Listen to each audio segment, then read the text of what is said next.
ug karon ania ang inyong anchorman. Somos a liquid adversos veritatem sed pro veritate. Wa kitay mahimo aron sa pagpakigbatok sa kamatuoran, kundili aron sa pagdapig sa kamatuoran. Straight to the point. Luzon, Visayas ug Mindanao, Pilipinas, ug sa katawhan kutob sa mabot sa tong Sibya sa tibuok kalibutan via internet. May buntag og kumusta live gikan sa Queen City of the South, Cebu City, Philippines. Welcome nining atong tulumanon ug inyong tulumanon. Straight to the point. Kini gyapon niyo boss nga lagad sa kanginan sa kasamang Rufil Fernandez Banyo. Mao ipaday makiguban kaninyo nining laing adlaw sa atong pagpakigbisog. Adlaw karon mga higala nga Martes, pizza 1 na. Buwan sa Hulyo tuig 2025. Straight to the point. Sa gihapon may gilatagantag pagtigad ang mga issues nga may labot ang lungsod. Nagbagang mga expose, nagunang mga reports. Dinhi lamang gyapon mga higala sa atong pagbanuban nining atong tulumanon ug inyong tulumanon. Straight to the point. Naguna mahigala nining atong hisgutanan karon nga buntaga. Opening salvo mahigala nining buwan karon sa Hulyo. Unang adlaw nining buwan sa Hulyo mga sukin tigpaminaw. Atong hatagag pagtagad mga kaigilaan. Mayong balita alang sa mga motoristang musugat sayo karong buntag. Pinaagis pag-ubos sa presyo sa lana karong adlaw. Straight to the point. Medyo bintaha ni nga balita taon mga sukin tigpaminaw. Dito sa Middle East Inday si US President Donald Trump labi na sa Saudi, sa UAE, no? UAE, United Arab Emirates o uban pa nga mga lugar dito marag nahimong hero si Donald Trump Inday US President Donald Trump gumikan mahigala sa paspas nga pagsulbad sa problema dito sa Middle East. Straight to the point. Kay kini daing Saudi Inday o kini daing Iran di siya maayo kabubuton day. Mao na nga medyo threat man sad nila gitong Iran ag asuban pa mga kanasuran dito sa maong rehiyon. Mao nga kinini ang ilang gi-welcome dito si US President Donald Trump. Mura mga higala hinuon og na mura og nahimo hinuon mga higalang hero si Trump dito sa maong mga lugar. Nagpasalamat sila mga higala na paspas na. Nahuman ang gira. Kay aron nga mobalik na tas normal.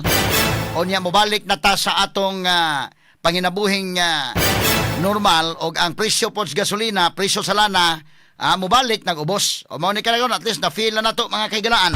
Straight to the point. O unya ang ato mga OFWs nga wa na nagpalista na kay mobiyahe na. Alang sa repatriation karon wa na mo dayon. Matod pa nila di na sa modayon kay linaw na dito sa Israel. Nibalik na sa normal. O dito sa Iran mga higala gumikan ining mga insidente. Nga paspas nga kasulbaran. Manay kong giingon, pag bomba ni Trump mga higala dito sa Iran, duhay mahitabo, either mahumanda yon ang gira or mulangan mahigala kung mulaban ang naay mulaban sa 5 ka mga gamhanang mga nasod in terms of security.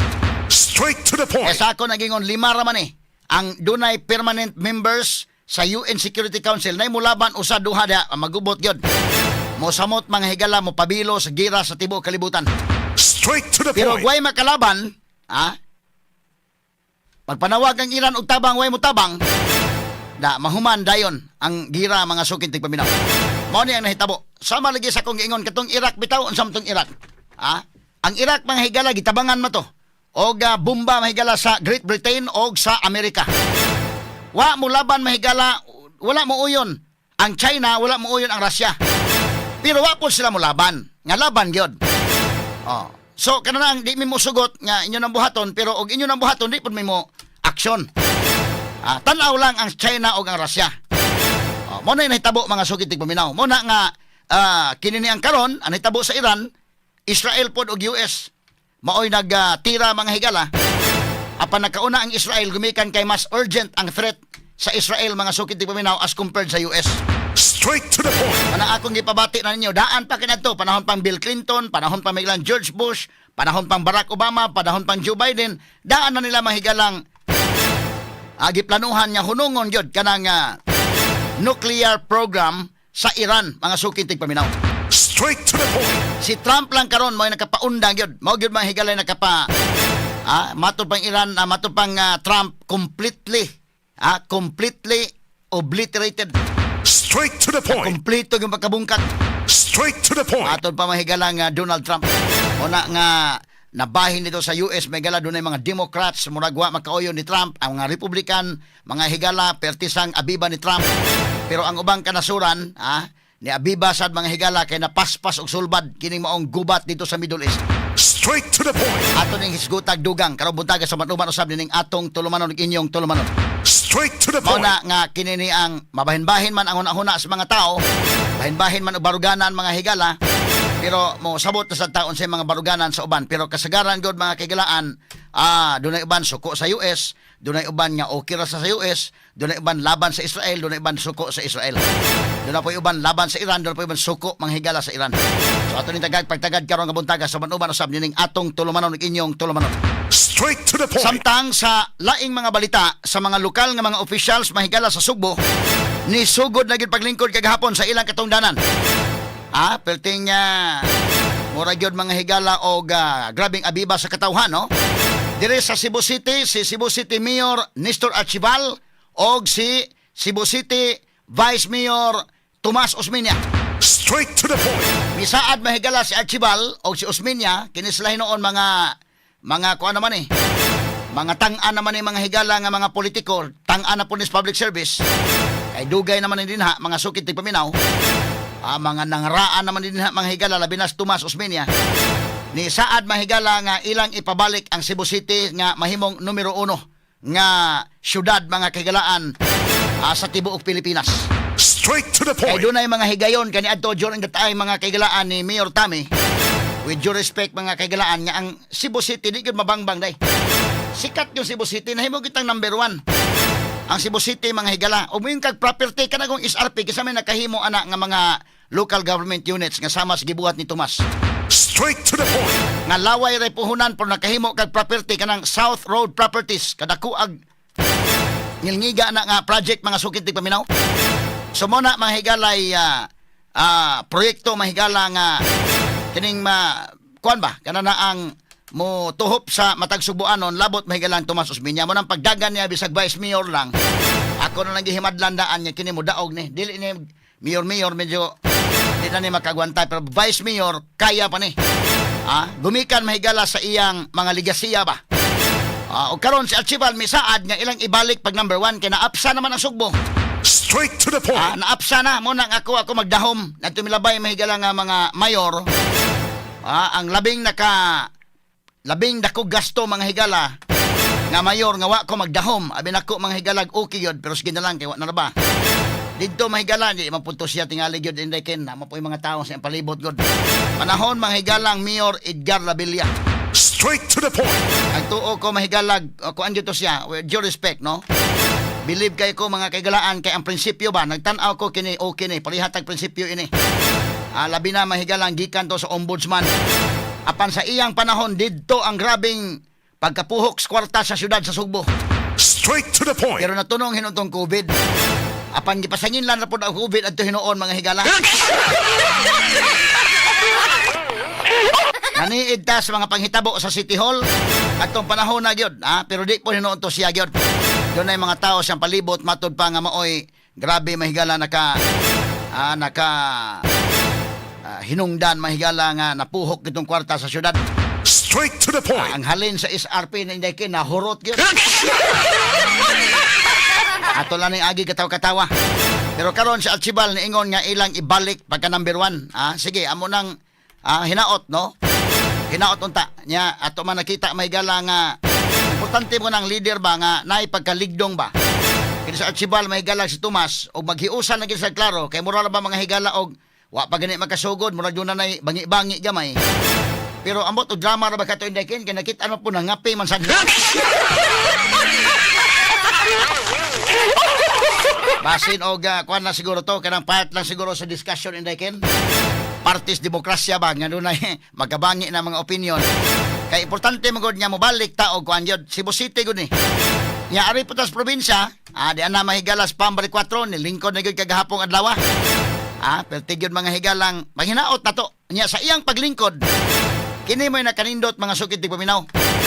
Og manghinaot ta mga higala nga kananaang mo-cooperate yung tanan basta paras kayuhan. Now ako diri asa DYHP, kami sa DYHP magbantay lamay og unsay maayo diha sa Kapitolyo. Dili lang mis layo-layo, magtan-aw lamin ninyo din ha sa Executive Department o sa Legislative Department. Kung doon na mga higalay angay babagan mo sa Provincial Board, kay angayan yun, sige babagin ninyo. Pero og tan-aw ninyo para sa kayuhan sa mga tao, ayaw ninyo babagi. Kay lisod man kayo na, og sabutahion mahigala si Pam, ang gisabotahin ninyo dili si Pam, ang katawhang subuanon. Straight to the point. Pero kagahapong adlaw mahigala kinini ang wa man ton transition team ni Governor Gwendolyn Garcia mo tarong og cooperate. Niya pagkahuman tuos sa mga pa si Pam Bari 4. Gahapon day wa mga pa day. Kay naa po day na hire niya mga kahigalaan nga maoy provincial administrator si kanhi Tourism Secretary Ace Durano. Straight to the point. Medyo makatabang siguro si Ace Durano mahigala. So tang-an ang naapod mga kahigalaan. I hope nga maayo niyo pagkada ang probinsya. So kini si Pam manggod bag-o pa man nagtuo ta mahigala sa iyang capacity okay man iyang background apan sa experience medyo angay gyud nga agakunon pa. Hinaot ta nga ang mga tao sa iyang palibot nga moagak gyud tinuod niya sa kinising-kasing nga pagtabang aron magbalampuson mga higala ang liderato ni Pam Bari 4, magbalampuson ang serbisyo nga ihatag sa katawhan. Straight to the So point. bisan pa man og wa mo cooperate ang transition team ni Gwen, tuos gusto mahigalang ilang masabotahe nga mga pa. Gahapon namirma dayon mahigala 12 ka executive orders ang ipirmahan dayon ni Pam Bari 4 day. Straight to the point. Ako ning tagapagtaga doon Askang ngilngiga mga higala nagtuos laga paglingkod ni Pam murag nangapa pa ni kay new fight pa bag-o pa paglingkod gahapon 12 ang ipirmahan dayon. Straight to the point. So medyo ang mga signs gahapon murag makasugakod ni. Labi na og nana si Ace Durano diha nga maoy iyang provincial administrator. Ibutang ta mahigala nga kinis Davide mga kagalaan mo hatag sa iya mga inputs indikin kay cooperative man kay Davide kagahapon gani. Unya kinis Davide mahigala sa akong tan-aw god. Medyo okay mas Davide ba? Mayo man ni og kasing-kasing. Og kinini ang og corruption dili ni corrupt. Maing tao ni Davide, So, wala lang sa mudaog pagka congressman, mapupoy-upoy lang hinuon siya mo ni problema ni niya. Pero maingon ka og kawatan mas Davide dili ni kawatan. Ang iya lang unsa iyang gipoy-upoy lang sa mahigala. Unsay buhaton ng Gwen, pasunsunod na po siya. Pero muhatag og mga inputs sa Davide diha alang tungod og alang sa mga subuanon. Katong imong gibuhat para sa mga provincial hospitals, district hospitals. Kinsa to mga tao ni Davide ihatag to nga Pam para maka balik og operate. Ang mga doctors dunay mga doctors may gala nga in fact dunay naka-istorya na ko nga doktor. Ready po sila indakin. Ready sila nga motabang. No, di lang nang pagpa-mention tong uban mga doctors. Nga miingon sila nga andam sila mahigala nga motabang aron nga magwalampuson ang serbisyo sa healthcare alang sa probinsya. Straight to the point. Samtang sa pikas bahin mga sukit paminaw tatagag pagtagadsad. Sa laing nga balita, party drug laboratory girundas kapulisan o pidiya kagahapon sa usa ka apartment sa barangay Sapatira ning Dakbayan sa Sugbo. Straight to the point. Kuyawan ning maong laboratory ni aman sa Cebu City. Gawa sa party drugs nga dinakpan, nadakpan nga usa ka chemical engineer nagmanufacture sad mahigala og shabu og cocaine. Straight to the point. Gamit ning iyang pagka namauhan mahigala sa kuanda. Iyang pagka-chemical, chemical engineer man ni. At natagag pagtagad ng butaga sa uban mahigala ning atong tulumanon ug inyong tulumanon. Straight to the point. Samtang sa kauluhan na Senate President Chis Escudero, posibleng magpabilin sa pwesto human sigurado makakuha kini. Og 13 sa 24 ka mga senador nga mosuporta kaniya. Straight to the point. Kini kuman pa maskutaran niyo mabati exclusive over DYHP RMN Cebu 612 sa dial sa inyong mga radyo sa 93.9 IFM. Serbisyo publiko gikan sa mong lukhan. Sa kanunay DYHP nga